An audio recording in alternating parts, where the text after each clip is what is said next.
యేసుక్రీస్తు నామంలో అందరికీ శుభములండి. సత్యవాక్యము కార్యక్రమాన్ని వింటున్నటువంటి మీ అందరికీ యేసుక్రీస్తు ప్రభువారి పేరట శుభాభివందనాలు తెలియజేస్తున్నాను.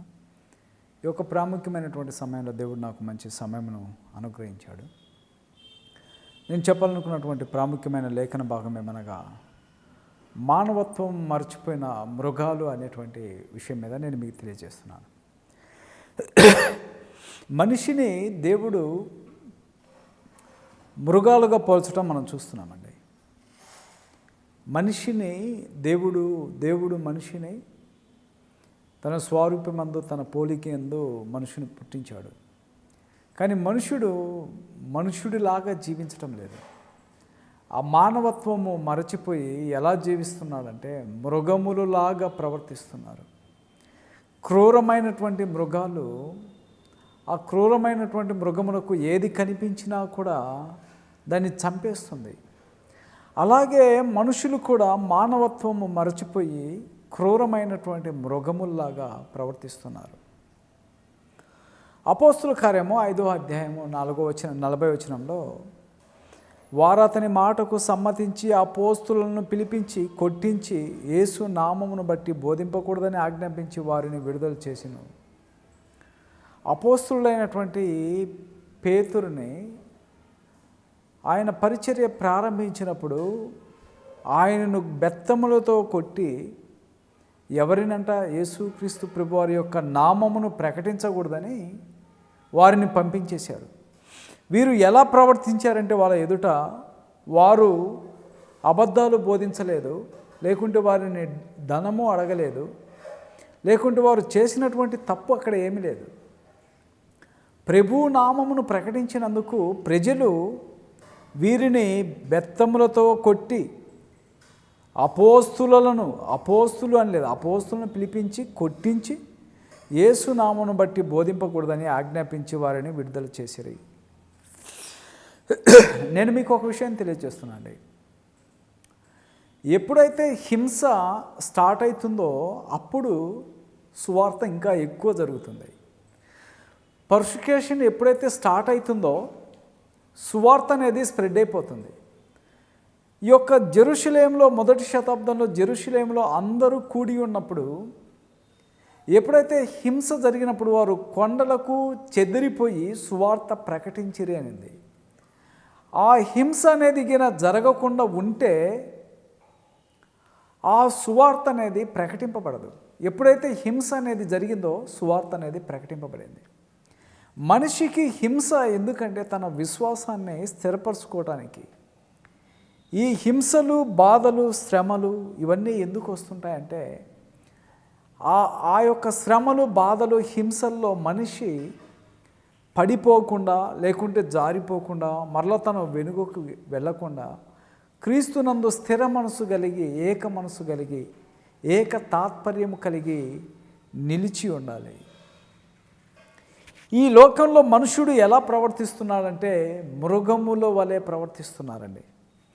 అపోస్తుల కార్యము 9వ అధ్యాయము 29వ వచనంలో అతడు యెరూషలేములో వారితో కూడా వచ్చుచు పోవచ్చు ప్రభు నామమును బట్టి ధైర్యముగా బోధించుచు గ్రీక్ భాష మాట్లాడు యూదులలో మాట్లాడుచు తర్కించుచునేను.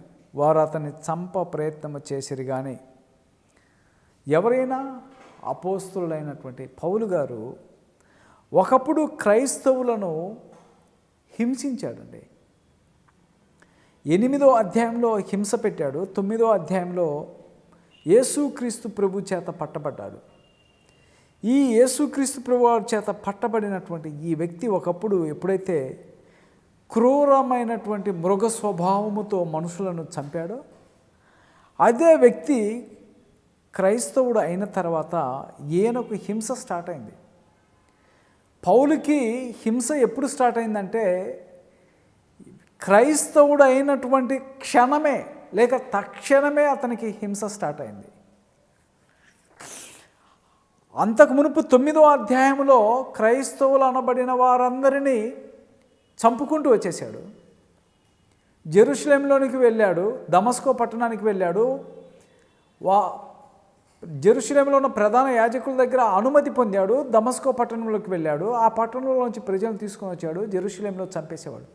స్త్రీలను కూడా చంపేసేవాడు. 9వ అధ్యాయంలో ఈ యొక్క వారందరిని తీసుకొచ్చి చంపడం స్టార్ట్ అయింది. ఈయన ప్రభు చేత పట్టబడ్డాడు. పట్టబడిన తర్వాత వెంటనే యేసే క్రీస్తుని ప్రకటించాడు.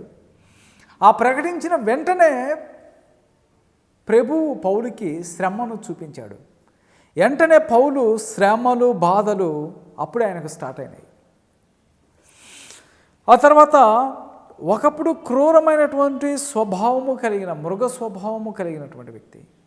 మృగ స్వభావం అంటే అక్కడ మృగమని కాదు, అటువంటి స్వభావము కలిగినటువంటి వ్యక్తులు. ఆ వ్యక్తి పౌలు ఎలా మారాడంటే, మారిన తర్వాత క్రీస్తు ప్రభు వారి యొక్క స్వరూపము, క్రీస్తు ప్రభు వారి యొక్క స్వభావము, క్రీస్తు ప్రభు వారికి కలిగినటువంటి లక్షణములు మనం ఎలా కలిగి జీవించాలనో పౌలు మనకు మాదిరికరంగా ఉంచి ఉన్నాడు. తర్వాత స్తెఫనును చూడండి ఎలా హింస పెట్టారో. అపోస్తుల కార్యం 7వ అధ్యాయం 57వ వచనంలో, అప్పుడు వారు పెద్ద కేకలు వేసి చెవులు మూసుకొని ఏకముగా అతని మీద పడి పట్టణము వెలుపలకి అతనికి వెళ్ళగొట్టి రాళ్ళు రువ్వి చంపిరి. స్తెఫను పట్ల ఆ ప్రజలు ఎలా ప్రవర్తించారంటే, ఒక మృగాన్ని ప్రజలందరూ కలిసి మృగమును వేటాడే మృగాన్ని చంపి దాన్ని తినినట్లు ఈ ప్రజలందరూ కూడా మృగ స్వభావము కలిగినటువంటి వాళ్ళు స్తెఫనును పట్టుకొని ఊరి బయటకు తీసుకువెళ్ళి రాళ్లతో కొట్టి చంపారు. వాళ్ళల్లో దయాలత్వము లేదు, మంచితనము లేదు, ప్రేమ లేదు. ఒక మనిషి దారుణంగా చనిపోతుంటే ఆ స్తెఫను అనబడిన వ్యక్తి దొంగ కాదు, వ్యభిచారి కాదు, హంతకుడు కాదు, లేకుంటే వారి దగ్గర అక్రమముగా దోసుకొనలేదు. వీరు చేసిన తప్పేంటంటే యేసు ప్రభు వారి యొక్క నామమును ప్రకటించటము. ఆ ప్రకటించటము వీరికి తప్పైపోయినది. ఆ నామములో రక్షణ ఉన్నది. ఆ నామము ద్వారానే మనుషుడికి నిత్య జీవము కలుగుతుంది. మరి ఒక నామము లేదని వీరు ప్రకటించుట ద్వారా వీరికి కలిగినటువంటి బహుమానము, శ్రమ, హింస, చివరికి వీరికి దొరికినటువంటిది మరణము. అది శారీరక సంబంధమైనటువంటి మరణము. అందుకే ఆయన్ని స్తెఫనును కొట్టేటప్పుడు వారు ఎలా ప్రవర్తించారంటే, ప్రజలందరూ కలిసి పాత నిబంధన గ్రంథములో ఒక జంతువును రాళ్లతో కొట్టి చంపేవాళ్ళు అందరూ కలిసి. అలాగా ప్రవర్తించారు. జంతువుని ఎలా కొట్టి చంపుతారో స్తెఫను పట్ల ఈ ప్రజలు అలా ప్రవర్తించి స్తెఫను కొట్టి చంపేశారు. ఆ తర్వాత యాకోబు అనేటువంటి వ్యక్తిని అపోస్తుల కార్యము 12వ అధ్యాయం 1వ వచనంలో, దాదాపు యాకోబు అదే కాలమందు రాజైన హెరోదు సంఘపు వారిలో కొందరిని బాధ పెట్టుటకు బలాత్కారముగా పట్టుకొని యోహాను సహోదరుడైన యాకోబును ఖడ్గముతో చంపెను. చూశారండి ఎలా చంపారండి? ఖడ్గముతో చంపారు. ఎవరైనా? అపోస్తులైనటువంటి యాకోబు. యోహాను సహోదరుడైనటువంటి యాకోబును హెరోదు సంఘపు వారిలో కొందరిని బాధ పెట్టుట బలాత్కారముగా పట్టుకొని, యాకోబునే కాదు, మొదటి శతాబ్దంలో సంఘంలో ఉన్నటువంటి వారిని కూడా బాధ పెట్టాడు. యాకోబును నరికి చంపేశాడు హెరోదు. రాజైన హెరోదు రాజు. క్రొత్త నిబంధన గ్రంథంలో మనము పలుసార్లు రాజులను హెరోదుగా చూస్తుంటాము. ఈ హెరోదు రాజు ఎలా ప్రవర్తించాడంటే, మృగ స్వభావము కలిగిన వ్యక్తిలాగా ప్రవర్తించాడు. మానవ దృక్పథము లేక, దేవుని ప్రేమ లేక, క్రీస్తు ప్రేమ లేక ఒక దైవజనుని చంపేశాడు. అందుకనే లోకంలో చాలామంది హత్యలు చేస్తుంటారు. ఏడ్చినా కూడా వదిలిపెట్టరు వాళ్ళు. ఆ హత్య చేసేటువంటి మృగ స్వభావము కలిగినటువంటి మనుషులు నీవు ప్రాధేయపడినా, ఏడ్చినా, లేక బ్రతిమలాడినా కూడా వారు నిన్ను వదిలిపెట్టరు. నేను చంపడానికే ప్రయత్నం చేస్తారు. కారణం ఏంటంటే వారు రక్షణ లేనటువంటి వారు, క్రీస్తును ధరించుకొననటువంటి వారు, క్రీస్తు ప్రభువారి యొక్క స్వరూపంలోనికి మార్చబడని వారు, ఆయన యొక్క అడుగు జాడలలోనికి నడవనటువంటి వారు. వీరెవరనగా మృగ స్వభావము కలిగినటువంటి వారు, దేవుని ప్రేమ లేనటువంటి వారు, కనికరము దయ లేనటువంటి వారు. కొంతమంది ప్రజలు ఎలా ఉంటారంటే ఒక మనిషిని పబ్లిక్లో కొట్టి చంపుతూ ఉంటే అతను చూసుకుంటూ వెళ్తూ ఉంటాడు. కొంచెం కూడా అతనికి ప్రేమ ఉండదు. నీ పక్కన ఉన్నవాడిని చంపుతుంటే సహాయం చేయాలనేటువంటి దృక్పథం లేదు. చస్తే చనిపోని నాకేంటి. అలాంటి స్వభావము కలిగినటువంటి మనుషులను ఏమంటారంటే మృగ స్వభావము కలిగినటువంటి వారు. మృగానికి వీళ్ళకి తేడా లేదు. యేసు ప్రభువారు 3.5 సంవత్సరములు వారి మధ్య ఎలా నివాసము చేశాడంటే ఆ నీతిమంతుడు మృగముల మధ్య నివాసము చేసినట్టు ప్రభువు వారి మధ్య నివాసం చేశాడు. అందుకే వారు ప్రభువును ప్రతిసారి శాస్త్రులు పరిసయ్యులు రాళ్లతో వెంటబడేవాళ్ళు. ప్రభువు ఆయన సమయం ఇంకా రాలేదు కనుక ఆయన తప్పించుకున్నాడు. పలుమార్లు ప్రభువు తప్పించుకోవడానికి కారణం ఏంటంటే ఆయన సమయం ఇంకా రాలేదు. ఆయన సమయం వచ్చినప్పుడు ఆయన అప్పగింపబడాడు. ఆ అప్పగింపబడేటువంటి దినము ఆ సమయము ప్రభువుకు మాత్రమే తెలుసు. కానీ ఆ మృగ స్వభావము కలిగినటువంటి మనుషులు ప్రభువును చంపటానికి పలుమార్లు హత్య చేయటానికి ప్రయత్నించారు. ఈవెన్ ప్రభువుని జైల్లో పెట్టారండి. ప్రభువుని జైల్లో పెట్టినప్పుడు ఆయనను బంధించుడి, బరబ్బాను విడుదల చేయమని కేకలు వేసిరి. వాళ్ళు దొంగను విడుదల చేయమన్నారే కానీ ఆ నీతిమంతుడైనటువంటి లోకరక్షకుడు ప్రభువుని విడుదల చేయమని వారు కేకలు వేయలేదు. కేకలు నీతిమంతుడు వైపు పలకవండి. కేకలు ఎక్కడ అరుస్తాయంటే అబద్ధము, అసత్యము, అనీతిమంతుల వైపు కేకలు పలుకుతాయే కానీ నీతిమంతుడి వైపు కేకలు పలుకవు. స్తెఫనును చంపేటప్పుడు, నీతిమంతుని చంపేటప్పుడు వారి కేకలు చూసారా?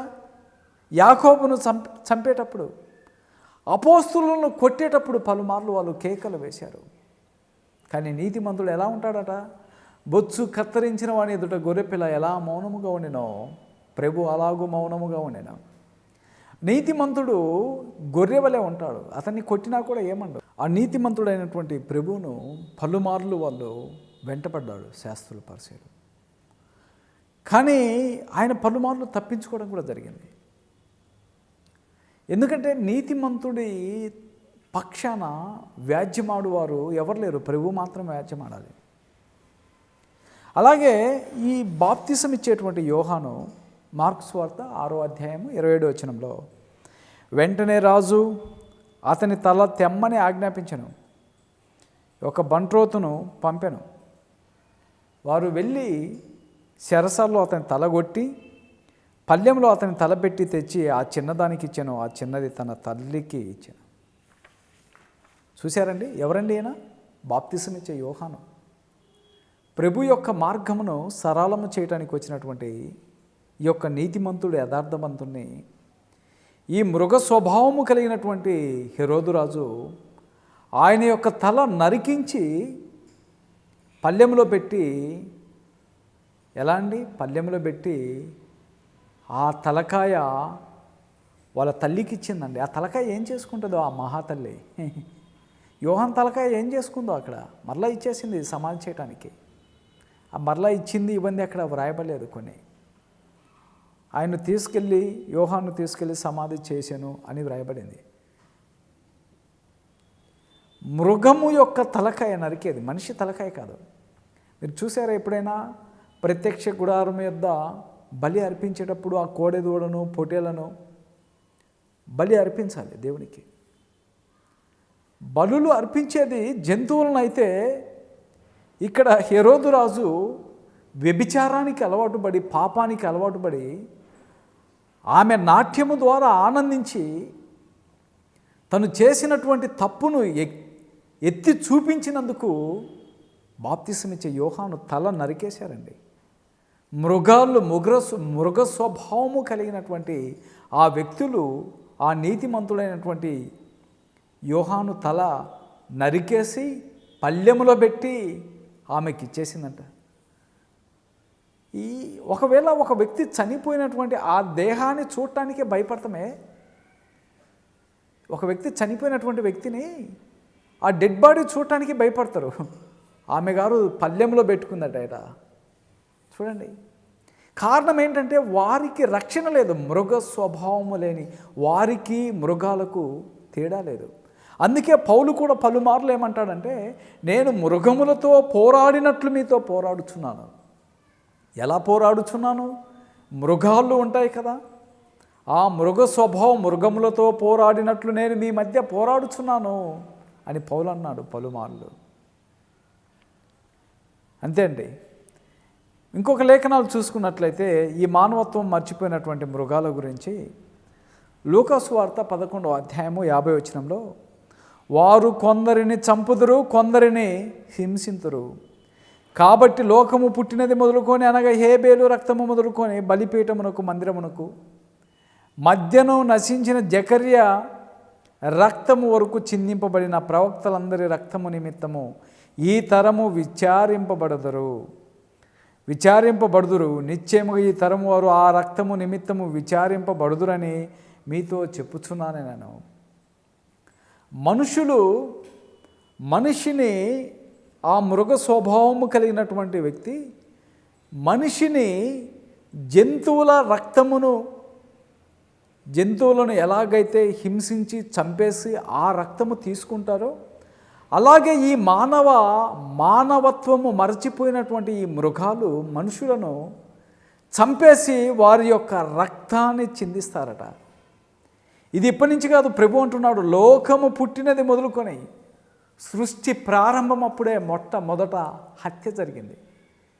మొట్టమొదట హత్య ఎక్కడ జరిగింది? మొట్టమొదటి హత్య సొంత తమ్ముడు కయ్యూను, ఆ నీతిమంతుడైనటువంటి హేబేలును చంపడం జరిగింది. బైబిల్లో, చరిత్రలో, సృష్టిలో మొట్టమొదటి హత్య గురించి ప్రభు చెప్పాడు. అక్కడి నుంచి ఎక్కడికి వచ్చాడు? జకర్య రక్తం వరకు చిందింపబడిన ప్రవక్తలందరి రక్తము నిమిత్తము. ప్రవక్తలందరూ కూడా రక్తము కార్చారండి, చంపేశారు ప్రవక్తలను. ఆ చంపేసినటువంటి వ్యక్తులు ఎవరంటే మానవత్వము మరచిపోయిన మృగాలు, రక్షణ లేనివారు, దేవునికి లోబడని వారు, దేవుని ప్రేమ లేనిటువంటి వారు. కొంతమంది మనసు స్వభావము మృగాలండి. వాళ్ళు బ్రతుకుచున్నరే, మనిషిలాగా బ్రతుకుచున్నారనే, కానీ వారి స్వభావం అంతా కూడా మృగాలే. జంతువుల్లాగా జీవిస్తున్నారు. జంతువుల్లాంటి స్వభావము, కొంచెం కూడా దయాలత్వం ఉండదు, కొంచెం కూడా దయ, ప్రేమ, కనికరము ఏముండదు. వాడు చచ్చిపోతున్నా కూడా చంపేయండి అంటారు. అంత నీచంగా దిగజారిపోయారు.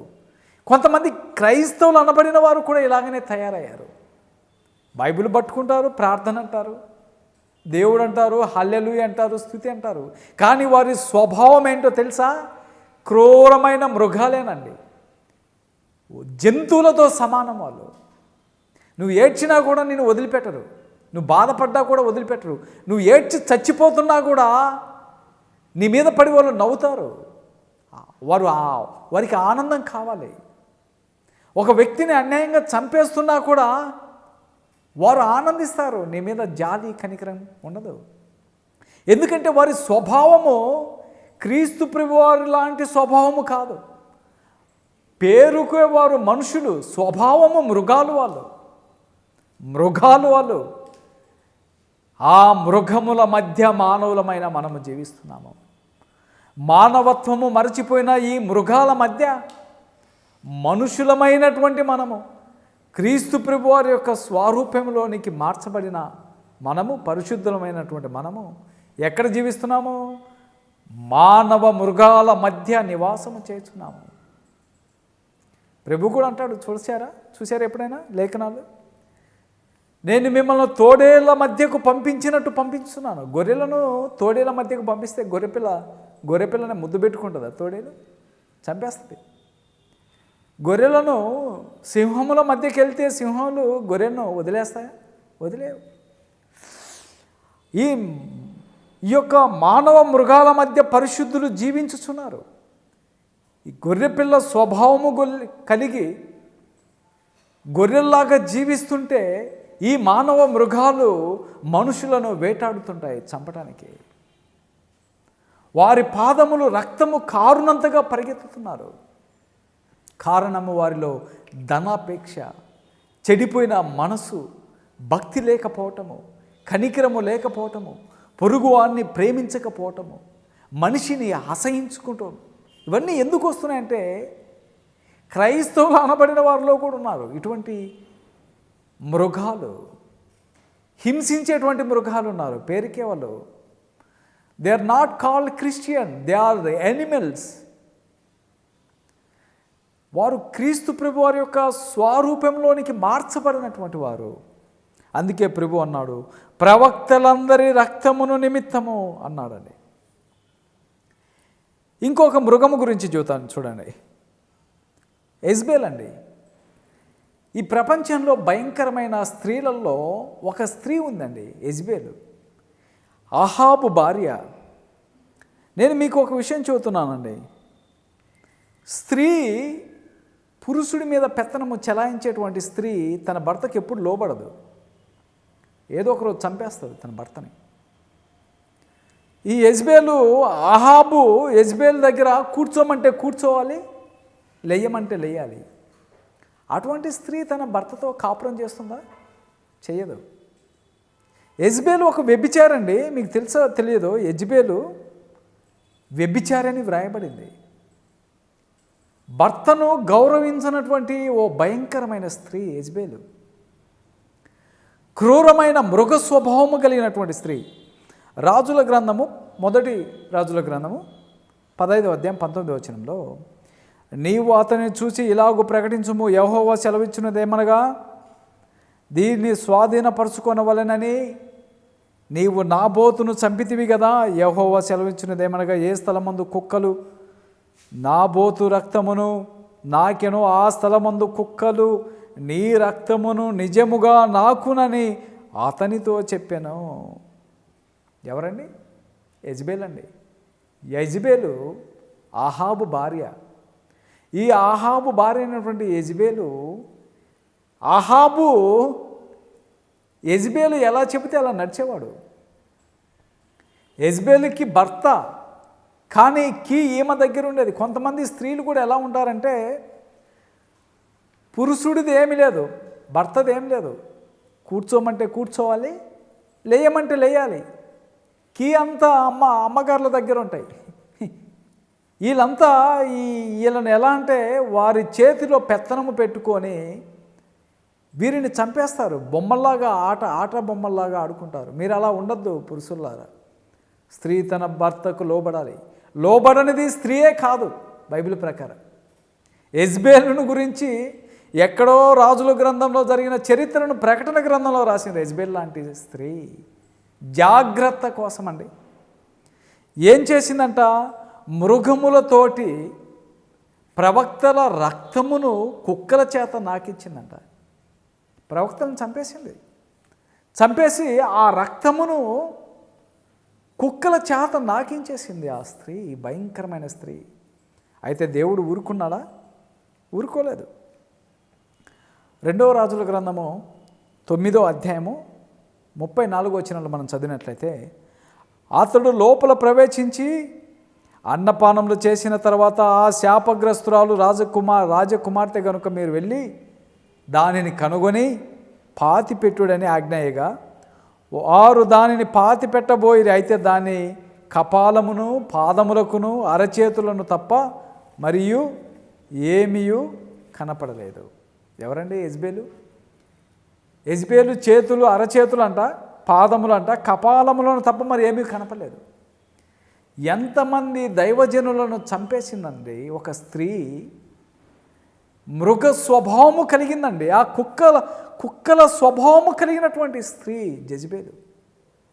ప్రవక్తల రక్తాన్ని చంపేసి ప్రవక్తలను చంపేసి ఆ రక్తము కార్చి ఆ రక్తమును కుక్కల చేత నాకించినటువంటి ఓ భయంకరమైన స్త్రీ బైబిల్లో ఎవరంటే యెజబెలు. ఓ స్త్రీ, నీవు అటువంటి స్వభావము కలిగిన దానివైతే మారు మనసు పొందు. దేవుడు నీకు భూమి మీద బ్రతకటానికి మరి ఒక దినము అనుగ్రహిస్తాడు. నీ స్వభావము యెజబెల్ లాంటి స్వభావం ఉండకూడదు. ఒక మనిషిని అన్యాయంగా చంపుతున్నా కూడా నువ్వు పట్టించుకోలేనటువంటి స్త్రీలాగా ఉండకూడదు. ఒక వ్యక్తిని అన్యాయముగా తన ప్రాణాన్ని తీస్తున్నా కూడా మౌనముగా ఉంటున్నావంటే నీవు యెజబెలు లాంటి స్త్రీవి. ఆ యొక్క స్వభావము కలిగినటువంటి స్త్రీ. అటువంటి స్త్రీ స్వభావము నువ్వు కలిగి ఉండకూడదు. నీ భర్తకు నువ్వు చచ్చినట్టు లోబడాలి. నువ్వు లోబడకుంటే క్రీస్తుకు కూడా లోబడవు. బైబిల్ గ్రంథంలో కిరాతకమైన స్త్రీలు ఉన్నారు. ఆ స్త్రీలలో ఈ యెజబెల్ అనబడినటువంటి స్త్రీ. అందుకే ఆ యెజబెల్ అనబడినటువంటి స్త్రీ ప్రవక్తలను ఎలా చంపేసిందో తనను కూడా దేవుడు అలాగే చంపేశాడు. ప్రవక్తలు ఏ స్థలంలో అయితే చనిపోయారో అదే స్థలంలో గుర్రముల చేత ఒక రాజు తొక్కించి చంపేశాడు. తన దేహము కూడా కనిపించలేదు. అదే స్త్రీ యొక్క రక్తము అదే కుక్కలు నాకడం కూడా జరిగాయి. ఎందుకు నేను ఈ విషయం చూస్తున్నానంటే, మానవత్వము మరచిపోయినటువంటి మృగాలు. వీరు మనుషులు కాదు. మనుషులంటే ఎవరండి? మనుషులంటే పరిశుద్ధంగా జీవించేవాడిని మనిషి అంటారు. పరిశుద్ధంగా జీవించకుండా రాక్షస స్వభావము కలిగినటువంటి వాడిని మనిషి అని పిలవకూడదు. అతను ఒక మృగము లాంటి వాడు. హంతకులు, కత్తులు పట్టుకొని తిరిగేవాళ్ళు. సహోదరుడా, నువ్వు రౌడీవి కావచ్చు, లేక గూండావు కావచ్చు, బైబిల్ చెబుతుంది నీవు మృగ స్వభావము కలిగిన కత్తి పట్టుకుంటే నువ్వు కత్తితోనే చేస్తావు. నువ్వు ఎవరినైనా కత్తితో పొడిచి చంపేసినావు అనుకో, నిన్ను చంపేవాడు కూడా కత్తితోటే చేస్తాడు. అది బైబిల్ చెప్పింది. ప్రభు కూడా పేతురుని ఏమంటాడంటే, నీ కత్తి తీసి నీ ఒళ్ళో పెట్టుకోమని చెప్పాడు. కత్తి పట్టుకున్న ప్రతివాడు కత్తితో చేస్తాడట. చూస్తున్నారా మీరు? అక్కడెక్కడ రౌడీ చీటర్స్, గూండాలు, హంతకులు, డబ్బు కోసము మనిషిని హత్య చేసే మృగాలు లేరా? భూమి మీద లేరా? ఉన్నారండి. డబ్బు కోసము, ధనము కోసము దేవుడిచ్చిన ప్రాణాన్ని తీసేటువంటి మృగాలు ఉన్నారండి. కిరాయి రౌడీలు, గూండాలు. వారందరికీ నేను చెప్పేటువంటి మాట, నువ్వు ఎంత పెద్ద రౌడీవైనా, ఎంత పెద్ద గూండావైనా, నువ్వు ఎంత పెద్ద టెర్రరిస్టు అయినా, నువ్వు కత్తి పట్టుకుంటే నువ్వు కత్తితోనే చేస్తావు. ఆ చనిపోయిన రోజు నీ భార్య, నీ పిల్లలు అనాథలుగా మారిపోతారు. ఒక దేవుడిచ్చిన ప్రాణాన్ని తీసేటువంటి అధికారం నీకు లేదు. నువ్వు హత్య చేయటం వల్ల నువ్వు నరకానికి వెళ్తావు. హైదరాబాదులో ఉన్న రౌడీలు కానీ, గూండాలు కానీ, ఆంధ్రాలో ఉన్న రౌడీలు కానీ, గూండాలు కానీ, నేను మీకు చెబుతున్న సహోదరులారా, మీరు మారండి. మీరు మృగాల్లాగా జీవించకూడదు. మానవత్వం చూపించండి. హత్య చేసే అధికారము నీకు ఎవరిచ్చారు? దేవుడు ఇవ్వలేదు. దేవుడిచ్చిన ప్రాణాన్ని తీసేటువంటి అధికారానికి నీకు లేదు. డబ్బుకు ఆశపడే కదా, డబ్బు కోసమే కదా. డబ్బు కోసము మనిషిని హత్య చేస్తున్నటువంటి మృగాలు. దానియేలు గురించి మనం చూసినట్లయితే ఇక్కడ కూడా మానవత్వం మర్చిపోయిన మృగాలలో మనం చూస్తున్నాము. దానియేలు గ్రంథము 6వ అధ్యాయము 19వ వచనంలో, తెల్లవారుజామున రాజు వేగిరము లేచి సింహముల గుహ దగ్గరకు త్వరపడి పోయెను. 20వ వచనంలో, అతడు గుహ దగ్గరకు రాగానే దుఃఖ స్వరముతో దానియేలును పిలిచి, జీవము గల దేవుని సేవకుడైన దానియేలు, నిత్యము నీవు సేవించుచున్న నీ దేవుడు నిన్ను రక్షింపగలిగినా అని ఆయన అడిగాను. ఎక్కడేశారండి? దానియేలు ఎవరు? ఈయన దానియేలు ఒక దైవజనుడు. తీసుకువెళ్ళి దానియేలును మృగముల మధ్య వేశారండి. సింహముల బోన్లో వేశారు. ఆ రాజనబడినటువంటి దర్యావేషుకి రాత్రి అంతా నిద్రపట్టలేదు. ఈ దానియేలు నీతిమంతుడు. ఈయన తీసుకెళ్ళి ఆ సింహముల గుహలో పడేశారు. నీతిమంతుడు ఎలా ఉన్నాడు అని చెప్పేసి ఈయనకి నిద్ర రాలేదు. తెల్లవారుజామున లేచి ఆ యొక్క సింహముల గుహ దగ్గరికి వెళ్ళి దానియేలు దానియేలు దానియేలు అని గట్టిగా కేకలు వేస్తే దానియేలు అన్నాడు, ఎక్కడికి వెళ్ళలేదు. దుఃఖ స్వరముతో అతడు గుహ దగ్గరకు రాగానే దుఃఖ స్వరముతో దానియేలును పిలిచి, ఎలా పిలిచాడు? నవ్వుకుండా కాదు, ఏడుస్తూ పిలిచాడు, గట్టిగా కేకేస్తూ. ఎలా అంటే ఆయన జీవము గల దేవుని సేవకుడైన దానియేలు. ఎవరైనా దానియేలు జీవము గల దేవుని సేవకుడండి. ఈ సేవకుడైన దానియేలును నిత్యము నీవు సేవించుచున్న నీ దేవుడే నిన్ను రక్షింపగలిగను. ఎవరు రక్షించాలండి? మనిషిని రక్షించేది దేవుడండి. చూసారా, ఆ సింహముల గుహలో పడివేస్తే దేవుడు తన దూతను పంపించి ఆ సింహముల నోర్లు మూయించాడట. అందుకు దానియేలు రాజు చిరకాలము జీవించునుగాక, నేను నా దేవుడి దృష్టికి నిర్దోషిగా కనబడితిని కనుక ఆయన తన దూతను పంపించి సింహములో నాకు ఏ హాని చేయకుండా వాటి నోళ్ళు మూయించెను. రాజా, నీ దృష్టికి నేను నేరము చేసిన వాడును కాను కదా నేను. చూసారా, దేవుడు ఏం పంపించాడండి? దూతను పంపించి యొక్క సింహంలో నోళ్లను మూయించాడట. ఈ దానియేలును సింహ బోన్లో వేసినటువంటి మనుషులు ఎవరంటే వాళ్ళు మనుషులు కాదు, మృగాలు. వాళ్ళు పేరుకు మనుషులు, స్వభావము మృగము లాంటి స్వభావము కలిగినటువంటి వాళ్ళు. ఇర్మియాను కూడా అంతేనండి. ఇర్మియా గ్రంథము 20వ అధ్యాయము 20వ వచనంలో, ప్రవక్త అయిన ఇర్మియాను కొట్టి యెహోవా మందిరమున బెన్యామీను మీద గుమ్మమునొద్దకు నుండి బొండలో అతని వేయించెను.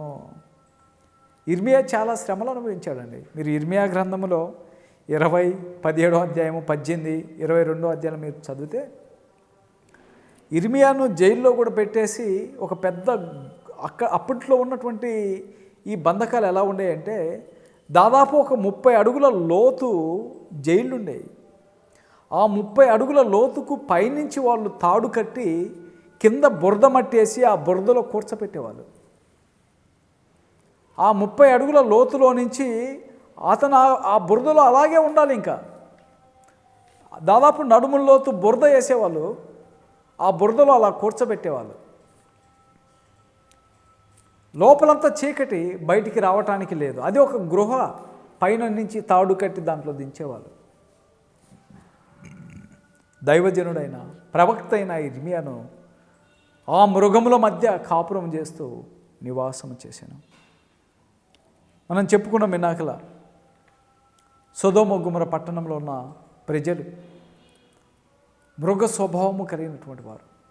మానవత్వము మర్చిపోయి, వాయు వరుసలు మర్చిపోయి, వ్యభిచారానికి అలవాటు పడి లోతు ఇంటికి వచ్చినటువంటి దూతలతో పాపము చేయటానికి అలవాటు పడినటువంటి వారు వాళ్ళు.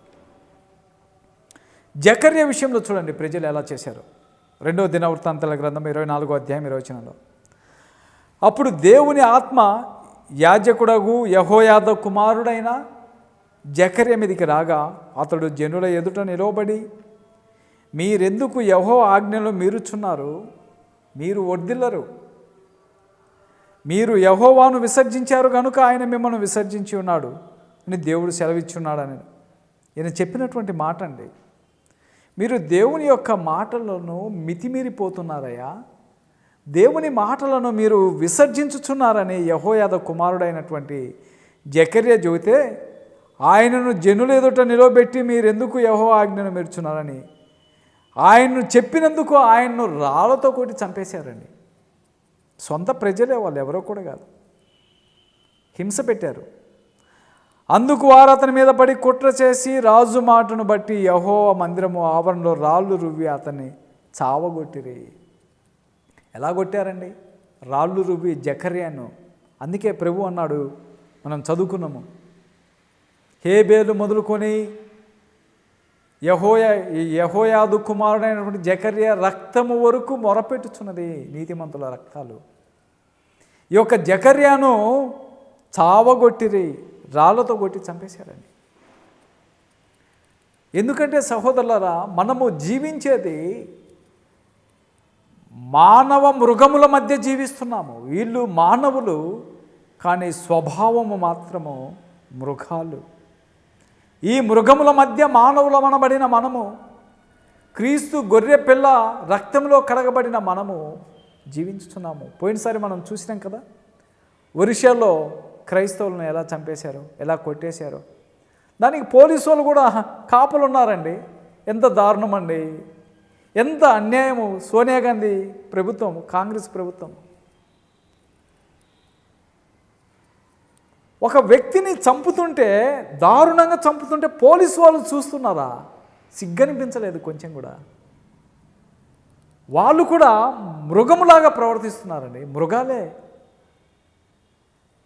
ఒరిస్సాలో క్రైస్తవులను చంపుతుంటే ఈ పోలీసు వాళ్ళు పక్కనే ఉన్నారండి, కొడుతుంటే చూస్తూ ఉన్నారు. మీకు ఆ వీడియో క్లిప్స్ కావాలంటే ఉన్నాయి, చూడండి. ఉత్తరప్రదేశ్లో కూడా అంతే.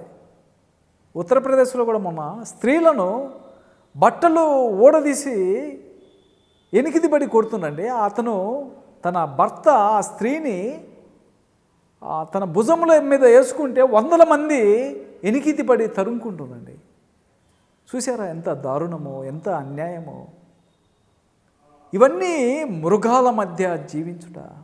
హత్య చేయకూడదు, పాపం అది. సహోదరుడా, అటువంటి స్వభావములోంచి నువ్వు మారు. దేవుడు నీ మీద కనికరపడతాడు. నువ్వు మనిషిగా జీవించాలి. దేవుడు నిన్ను మనిషిగా పుట్టించాడు, జంతువుగా పుట్టించలేదు. అందుకని మీరు మానవత్వము కలిగి జీవించాలి. మానవత్వము మర్చిపోయిన మృగాలు, ఈ మృగాల నుంచి మీరు రక్షింపబడాలని బైబిల్ గ్రంథం చెబుతుంది. అందరికీ వందనాలు, శుభములు. ఆమేన్.